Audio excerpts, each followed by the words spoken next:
Hello BookTube, Books with Banks back again with yet another Malazan video. Today I'm going to be ranking the covers of all 10 Subterranean press editions of Malazan Book of the Fallen by Steven Erikson. So these are special editions for those of you who aren't familiar, and they were released from 2011 to 2020. I think like each year a different one came out. Now I personally, I'm only lucky enough to have one of them, but I'm happy with that. I'll settle for that as opposed to not having any. It would be amazing to be able to get my hands on any others in the future, so you know I'm on the Subterranean Press website constantly looking if there's news, updates, if they're ever gonna print more of them again. I missed, unfortunately, I missed out on the reprinting of Book 1, Gardens of the Moon, but I'm eagerly anticipating when they might announce a reprinting of Books 2, 3, you know, however many they're able to reprint. So without any further ado, I will get into ranking the cover art of these 10 books. And I'll let you all know who the artists were that worked on the covers, and I'll also throw the covers up here on the screen. Real quick before I begin, this will have spoilers because in some of these cases and with some of the covers I'll be speculating who the characters are and what's going on. I won't get into too many big like plot points or things, but I might mention a name that you didn't want to know. They made it to whatever book.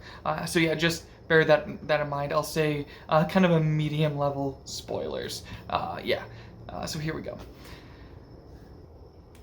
So unfortunately in last place, and it is kind of just like generally like, I guess it's a cool cover, but in last place, 10th place, I'm gonna have to put the Crippled God cover.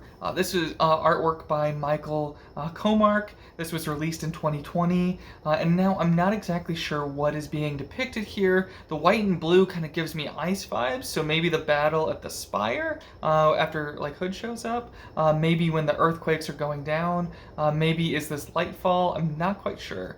Any further help on this one would be much appreciated, but all that to say, this cover doesn't really make me reminisce, nor does it like represent any of my all-time favorite characters or moments.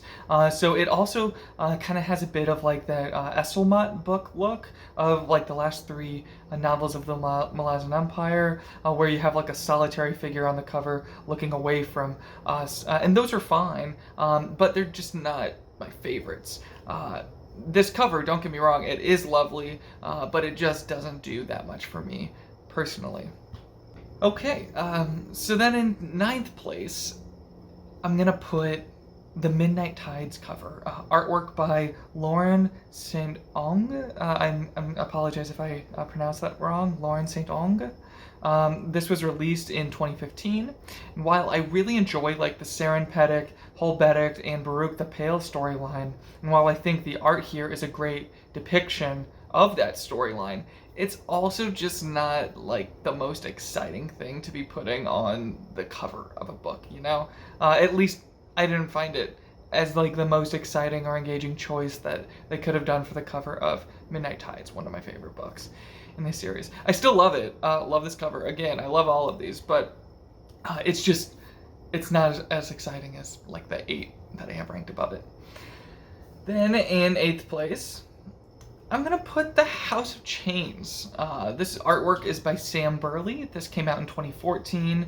This is another one that's not super clear to me. At least my best guess is this is from the Troll and Onrak storyline when they cut open the side of I think it's like a Daragoth statue in the Nascent.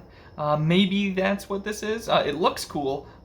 It's not my favorite though. I will say that the rest of the artwork from this book in particular is so good. If you haven't checked it out, please do yourself a favor.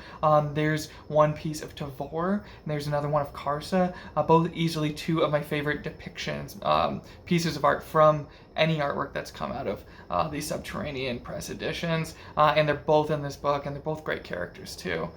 So yeah, 8th place, the House of Chains cover. Then in 7th place, I think I'm going to put the Deadhouse Gates cover. This artwork is by J.K. Drummond. It was released in 2012. And now, of course, this is a heart-rending image to just begin with. Imagine someone picking this book up and opening it. But like even before you open it, you have this really kind of emotional intense image right here that you're confronted with. Maybe it is a bit of a spoiler, too, if early on in the book a new reader recognizes some of the symbolism, and if they recognize other character details, they might be able to put two and two together of who's depicted on the cover and who they're being introduced to earlier on. So I don't love it for that reason, but it is really quite a powerful scene, and I can't help getting emotional looking at how kind of perfectly rendered I think it was here. So 7th place, I'll do the Deadhouse Gates cover. Then in 6th, I think we're going to go with the Memories of Ice cover. This artwork was, again, much like Book 2, Deadhouse Gates, Book 3's artwork was by J.K. Drummond, and this came out the next year in 2013. I think this is a haunting depiction of the Panyan Seer. I actually love how simple this is. Like, I could really see someone finding this artwork online and being so drawn in and wanting to find out more about what series this is a part of, what world is this, who is this character. All that said, it is a little too simple for me to pop it like a little higher into my top 5. And while the Panyan Seer is a great antagonist, he's definitely not someone I want to necessarily always lovingly look at on the cover of a book. So then in 5th place, this is the one that I do have. I'm going to do the Reaper's Gale artwork by Tommy Arnold. This came out 2017. Again, this is a rather simple illustration too, but I think it is a really great rendition of Tok the Younger, and his miraculous archery skills in the Red Mask and all plot line. Not only do I love this character, but I also have this physical book, so I'm not gonna lie, that does help bump it up. It gives me a little bit more love for this, kind of how the nearness of it, So yeah, 5th place I'm gonna give to this cover. That's by Tommy Arnold. Then in 4th place, and this is one I'm not exactly sure why, just looking at it, there's something about it. It's not from my favorite storyline, not my favorite characters, but, and I'm pretty sure I get what it's going for here, but I'm going to do the Dust of Dreams cover. This artwork is by Didier Graffet. I hope I pronounced that right. This was released in 2019. It's a beautiful depiction of, I believe it's a beautiful depiction of Icarius, I think I'm getting that name right, the kind of Icarium worship city that the snake find near, I think it's near closer to the end of this book. Now, I can't remember if this is Baddeley or who exactly from that snake storyline in that book, but I think this is one of the most stunning, just scenic images just depicted on any of these covers. Well done, Didier Graffet. Definitely made the book they were given count with how beautiful, even beyond just this image, a lot of the artwork in this one that I've seen online is really, really lovely as well. Then in 3rd place, I'm going to put the Toll the Hounds cover, artwork by Mark Simonetti. This was released in 2018. Mark Simonetti has some brilliant stuff, not just for this book, but I believe he's done some of the French edition covers as well, and those are beautiful. I love everything he does. I think if you gave him a scene from Malazan, 11 times out of 10, he's going to knock it out of the park. And I mean, with this cover specifically, finally, of all the covers and artwork out there for this series, it was always, I thought it was kind of weird, and it was always kind of a shame that there weren't any where Darujistan itself was depicted having such that beautiful blue aesthetic, or there weren't any covers that showed that until this cover. Of course, then we also have the Baccaral on the ship, and then Sister Spite is there as well. It all weirdly, I think, kind of evokes a Wizard of Oz kind of look, but that only reminds us, I think, more of how much Erikson is doing in the whole series, but in Book 8 in particular, to kind of buck a lot of the fantasy trends and tropes. Beautiful work, Mark Simonetti. Keep it up. Then in 2nd place, I'm going to put the artwork, or the cover for Book 6, The Bonehunters. Artwork by Noah Bradley, released in 2016. Now, quick caveat, I'll get out the negative right out of the way at first. I'm not sure that this super accurately reflects what Erikson describes of our characters after they get out from beneath Egatan. But I feel like that is what the artist is going for here. So aside from that not being what I really thought Erikson was describing, it doesn't seem like that's what's in the text.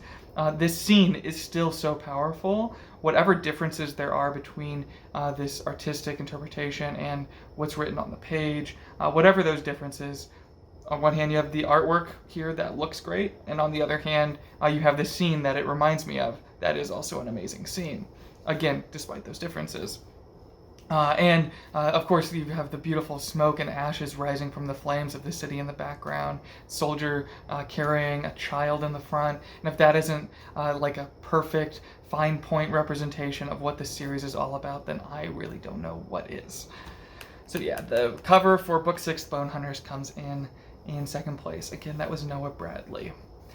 And then in first place, if anyone's seen these covers before, this might not be too much of a surprise, but in first place I have to put the Gardens of the Moon cover, Book 1. Artwork by Michael Comark, who also actually did the artwork for Book 10, which I put ranked lowest, but I ranked this one highest. This edition was released 2011, and I mean, I just have to put this in first place. It's iconic. It's what I think about when I think about Gardens of the Moon, when I think about Animander Rake. I hope this artwork helps people get into the series. Rake is so imposing and epic, and then because his back's to us, that gives us Dragnipur, his mysterious sword, puts that front and center, and that is easily one of the most, that sword is one of the most fascinating fantasy elements of this whole series. Really just what an amazing cover, kicking off a series of special edition covers and artwork that still makes me feel just so grateful that my favorite series has been given such special treatment by Subterranean Press. So anyway, that should do it for today's video. Thank you so much for watching. Please let me know down below which of these covers and even which of the different pieces of artwork throughout any of these books is anyone's favorite, which ones don't really work for you. I'd love to hear all of that down below. Again, as always, if you haven't, please like and subscribe and share with your friends. It would really mean a lot and it would really help out the channel. Thank you so much for watching. Have a great day. Bye.